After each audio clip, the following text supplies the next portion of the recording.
Hey everyone, my name is Mindy Banks. I'm the Flip Flop Chef, and today I'm excited to show you Pampered Chef's limited edition apple spice beer bread mix. I'm going to make this with a couple of variations that are not on the package, but I know it's going to taste delicious, and I can't wait to show you our Flex Plus using the hand mixer attachment. So let's go ahead and get started. I'm going to zoom in so you guys can get a little bit better look. I'm going to be making this using our plastic mixing bowl, which I really love because it's perfect to go with the new Flex Plus multi-prep tool. We're going to take a bag of Pampered Chef's apple spice beer bread. This is a limited edition product, so make sure you snag it while it's available.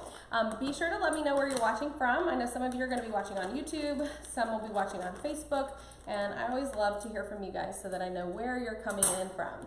And if you're not already part of my recipe community, I hope you'll join me there. You can find it at theflipflopchef.com. All right, pour in our mix. So again, apple spice beer bread from Pampered Chef. You can use any sparkling or alcoholic like beer beverage that you would like. I'm going to use a non-alcoholic version today. I actually got sparkling apple cranberry juice, so this will add a little bit cranberry flavor as well. You need, let's double check, I'm questioning myself, I think it's 12 ounces. Yes, 12 ounces of your drink. Whoops, helps if I open it. We're going to use a little bottle opener here to just pop this off. Ooh. Of course that would happen on camera, right? This has been sitting on my counter all day. See if I can get it out without making too much of a mess. Okay. It says pampered, not perfect, right? I'm gonna rinse my hands. It's definitely sparkling, right? All right, I'm gonna hold this over the sink and we're gonna pour out 12 ounces. Let's see. Apple cranberry juice. It smells so good, so I'm sure it's going to add a really great flavor to our bread mix. All right, so we're going to pour this in, and we're going to use our hand mixer to just gently mix this. So I'm going to keep it on low. I'm going to put our whisk attachments in first. You always want to add and remove the whisks or the beaters before you add the power handle and the battery supply. So here is our power handle. There we go. And battery, there's a little safety switch here. And like I said, I'm just gonna turn this just barely going. You just wanna get this mixed just enough. There we go, it's grabbing it now. I can speed it up a little bit. Oh, it smells so good. And for this, you could use either the beaters or the whisks. I'm going to turn this on just low just to kind of get most of that off. All right, and I don't know if you noticed what I did, but I just lifted it just enough out of the batter so that I can keep it on low to sling off the majority of the batter. Couldn't think of the word. And then we're going to take the beaters out. Check that out. We have a perfect bread mix. I'm going to add into this some fresh chopped apple. And let me grab my knife. I thought that I had it in front of me. Oh, you know what? I'm going to use my wedger. That's why I didn't have it. So let's wedge the apple first because I wanted to show you this too. You could peel this apple if you want. I'm going to leave the peel on. We're going to use the apple wedger. You just line it up right with that core and press straight down. Make sure your fingers are not underneath so you can see this is going to core it and slice it. You do not want to press this up from the bottom. Just put your fingers on the apple wedger like this and then just sort of break away these wedges. You don't want your fingers on the bottom. All right, and I just push that cork back through. That's a dishwasher safe product, and you guys have had that since 1999. That product is gonna last forever. All right, we're gonna use our manual food processor for this. The blade is right here. I'm going to toss in 4 of these wedges. And if you're right or left-handed, you can use this either way you like. I am right-handed, so my left hand is going to go here. My right hand is going to use the actual handle here. If you're left-handed, you switch this around. Your right hand goes here, and your left hand goes here. Now, I didn't push that hard enough to actually chop anything, so you see it just sort of tossed them around. So let me show you. You got to use a little bit of effort. You're going to go all the way up, all the way down. Okay?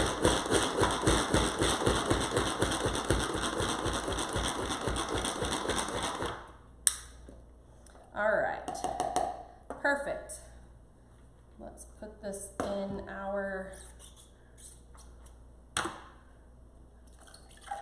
bread batter here. And I'm using our small mix and scraper. That's my favorite size scraper. I'm just gonna mix this just gently. This is about 1/4 cup of chopped apple. Now we're gonna do one more little step because I like to do things different. We're gonna stir in some of these caramel bits. You can get these on the baking aisle at your grocery store. So let's just put a nice handful in there. I might decide to add some more. If you guys know me, then you know I'm not a measuring cook. I just sort of like throw it all together. We're gonna need another handful. Mix this together, and then we're gonna make these into muffins. Oh, I can't wait to try these with those little caramel bits. I'm gonna set the apple aside, use that for something else. Clean up my mess here from our sparkling cider. It was really messy. All right, so you guys can watch my videos and see that all the things that happen to you happen to me too. All right, so we're gonna take our muffin pan here. A lot of times I don't even use cupcake liners, but I am gonna use this today. If you're not using cupcake liners, make sure you use our kitchen spritzer and spritz whatever pan you're using to make this before you add the batter. So these are just some leftover cupcake liners that I had from a birthday party several years ago. So I clearly bought too many because I've used these several times. Let's see. All right. Then we're gonna take our large scoop. I like to call this the cupcake and muffin scoop because it's the perfect size for a cupcake or a muffin. So we're gonna just do big scoops into each cupcake liner. Just like this.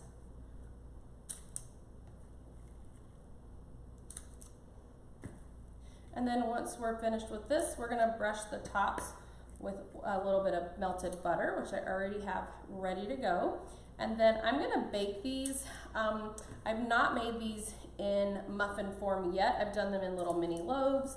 But I'm gonna start with about 18 minutes at 350, and it's probably gonna need a little bit longer than that. But I like to start low and add time because I certainly don't wanna burn them. And then I've got our melted butter in a prep bowl, and I'm gonna take our silicone basting brush, just stir that up a little bit, and then just sort of wet the top of these gently with that melted butter. And then I'll put these in the oven. I will share pictures in my recipe community, so if you're not a member, be sure you join. That's where you can always see the finished product to all of the things that I make on my channel that don't finish while I am recording. You can find that at theflipflopchef.com, and this is our apple spice beer bread muffins, which I cannot wait to try these myself. So I appreciate you guys taking time to watch today. I look forward to seeing you next time.